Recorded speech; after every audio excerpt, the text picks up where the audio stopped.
बिस्मिल्लाहिर्रहमानिर्रहीम। Dear students, हमने पिछले लेक्चर में न्यूरॉन के स्ट्रक्चर और पार्ट्स के बारे में हमने डिस्कस किया था।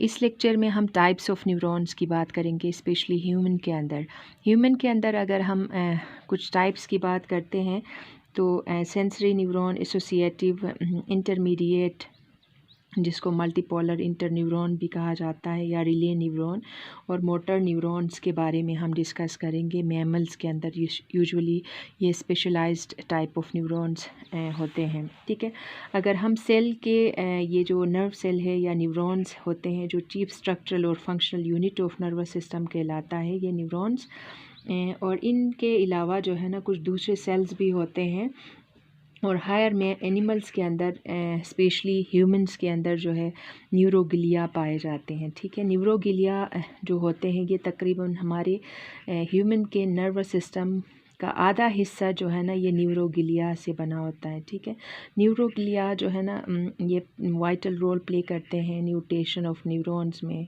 ठीक है, ये न्यूरॉन्स को बनाने में और इनकी प्रोटेक्शन जो कि माइलिन शीथ से जो है ना ये कवर हुए होते हैं। तो यूजुअली ये न्यूरॉन्स जो है ना न्यूरोग्लिया का फंक्शन जो है ना यहाँ पे क्रूशियल होता है। हम 3 फंक्शनल टाइप्स ऑफ जो न्यूरॉन्स हैं उनको हम डिस्कस करते हैं आज के लेक्चर में। फर्स्ट जो है सेंसरी न्यूरॉन, दूसरा एसोसिएटिव, इंटरमीडिएट या रिले न्यूरॉन, और मोटर न्यूरॉन तीसरा। ठीक है, सो आज के लेक्चर में हम इन 3 न्यूरॉन्स के बारे में डिस्कस करेंगे। तो हम देख सकते हैं कि ये जो है ना ये मल्टी इंटर न्यूरॉन है। ठीक है, और इसके अलावा जो है ना मोटर न्यूरॉन्स ये मल्टी पोलर इंटर न्यूरॉन का ही एक पार्ट है। आप देख सकते हैं मोटर न्यूरॉन और सेंसरी न्यूरॉन। ठीक है, सो फिगर ए के अंदर अगर हम देखते हैं तो डेंड्राइट्स जो है ना अनलाइक एक्सॉन से बिल्कुल मुख्तलिफ नज़र आते हैं। ठीक है, तो इनका एक स्पाइनी लुक आता है। ठीक है, बी में आप देख सकते हैं ब्रेन सेल्स के जो सर्टेन डेंड्राइट्स होते हैं बी के अंदर, इनका लुक ये बिल्कुल जो है ना ये प्रोफ्यूजली जो है इस तरह से जो है ना इनका स्ट्रक्चर बना होता है कि ये एक ट्री लाइक का अपीयरेंस नज़र आता है। ठीक है, सी में ये बी में ट्री लुक इस तरह का आता है, और सी में मोटर न्यूरॉन्स जो है ना आप देख सकते हैं मोटर न्यूरॉन्स के बिल्कुल लॉन्ग एक्सॉन्स होते हैं, और ये जो है ये निकले हुए होते हैं। ये क्या कहते हैं मोटर न्यूरॉन्स से जो है ना ये सेंसरी न्यूरॉन्स तक जो है ये बिल्कुल इस तरह से इफेक्टर्स जो कि मसल्स तक जो है ना इस तरह से निकले हुए होते हैं। तो हमारे पास जो है अगर हम बात करते हैं मसल्स जो एक्सॉन्स जो कि फ्रीक्वेंटली जो है ना निकले हुए होते हैं, लेकिन ये यूजुअली यहाँ पे माइलिनेटेड नहीं होते हैं। आप देख सकते हैं यहाँ पे एक्सॉन तो है, लेकिन कभी कभार ये जो है ना हमेशा से माइलिनेटेड नहीं होते हैं, यानी माइलिन शीट से कवर नहीं हुए होते हैं। ठीक है, तो हमने एक चीज़ नोट करना है कि यहाँ पे कुछ जो है ना ग्रेन्यूल्स इस सेंसरी न्यूरॉन के अंदर बहुत सारे ग्रेन्यूल सेल बॉडी के अंदर नहीं पाए जाते हैं, और डेंड्राइट्स जो है ना यहाँ बिल्कुल एब्सेंट नज़र आते हैं। ठीक है, सो एक्सॉन्स जो है ना एक्सॉन के ऊपर जो है ना यहाँ पे डेंड्राइट्स नहीं नज़र आते हैं।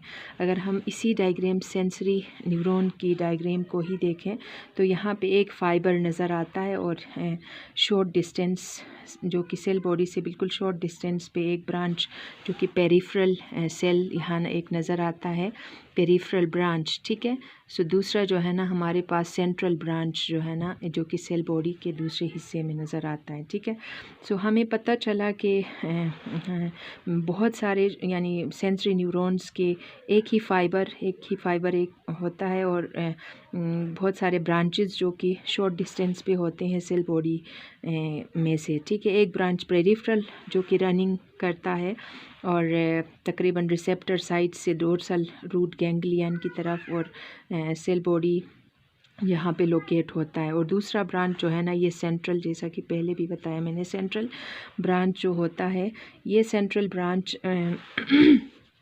ये दूसरे हिस्से में होता है एक्सॉन के, ठीक है।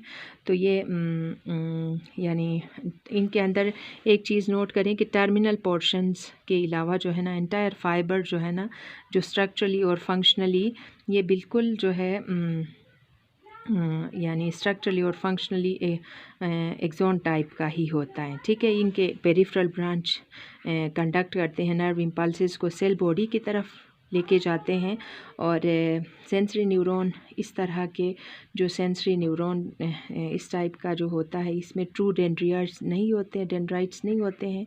ऑल्दो पेरिफेरल ब्रांच जो है ना इसको हम डेंड्रॉन कहेंगे, क्योंकि जो है ना ये सेल बॉडी की तरफ इसका डायरेक्शन ऑफ इम्पल्स जो है हमेशा सेल बॉडी की तरफ होता है, टुवर्ड्स सेल बॉडी होता है, इस वजह से इसको हम डेंड्रॉन कहेंगे, ठीक है। तो एक और चीज़ हम यहाँ पे देखेंगे कि न्यूरॉन के प्रोटोप्लाज्मिक प्रोसेसेस होते हैं सेल बॉडी से जो है ना ये राइज करते हैं।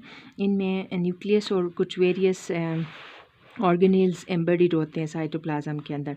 तो यहाँ पे दो main types of cytoplasmic processes या फाइबर्स होते हैं, एक जो कि इम्पल्स टुवर्ड्स सेल बॉडी लेके जाता है जिसको हम डेंड्रॉन कहेंगे। अगर ये सिंगल फाइबर होगा तो इसके अंदर छोटे छोटे स्मॉलर फाइबर्स होंगे और उनको हम डेंड्राइट्स कहेंगे, और सिंगुलर जो है ना ये डेंड्राइट कहलाएगा, ठीक है। सो कुछ प्रोसेसेस जो कि इम्पल्सेस को सेल बॉडी से अगर हम वो इम्पल्सेस अवे जाते हैं तो उनको हम एक्सॉन्स कहेंगे, ठीक है। जैसा कि आप देख सकते हैं ये एक सेल बॉडी है, तो इससे अवे लेके जाते हैं इम्पल्सेस को, तो उसको हम एक्सॉन कहेंगे, ठीक है। सो हमारे पास जो है ना इनमें यानी एक्सॉन की अगर हम बात करें तो ये तकरीबन 1 मीटर से लॉन्ग जो है ना, कुछ न्यूरॉन्स जो है ना बिल्कुल यानी 1 मीटर से भी ज़्यादा लॉन्ग होते हैं। एक और बात हम यहाँ पे याद करते चलें कि निसेल्स ग्रेन्यूल्स जो कि ग्रुप ऑफ राइबोसोम्स होते हैं, ये एसोसिएटेड होते हैं रफ एंडोप्लाज्मिक रेटिक्यूलम और गोल्जी एपरेटस के साथ, जो कि सेल बॉडी के अंदर पाए जाते हैं। माइक्रोट्यूब्यूल्स, न्यूरोफिब्रिल्स, रफ एंडोप्लाज्मिक रेटिक्यूलम और माइटोकॉन्ड्रिया ये प्रेजेंट होते हैं यानी through out the axoplasm. Axoplasm कहेंगे साइटोप्लाज्म ऑफ द एक्सॉन, ठीक है। एक्सॉन का जो साइटोप्लाज्म होगा वो एक्सोप्लाज्म कहलाएगा, ठीक है।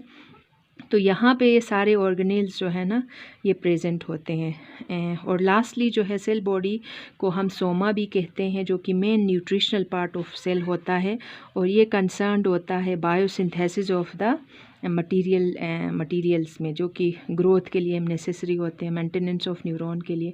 अगर सेल बॉडी ऑफ न्यूरॉन जो है ना ये इंटैक्ट रहेगा तो ये इसके साथ सेल बॉडी अगर इंटैक्ट रहता है तो ये तकरीबन जो है ना ये एक्सोनल या डेंड्राइट्स के जो फाइबर्स हैं इनकी रीजनरेशन पॉसिबल है।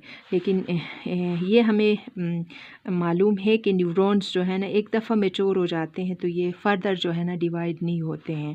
तो आज हमने डिस्कस किया यानी 3 टाइप्स ऑफ न्यूरॉन्स को, सेंसरी न्यूरॉन, मल्टीपल जो कि एसोसिएट न्यूरॉन्स जो कि इंटर न्यूरॉन्स कहलाते हैं, और सेंसरी न्यूरॉन्स।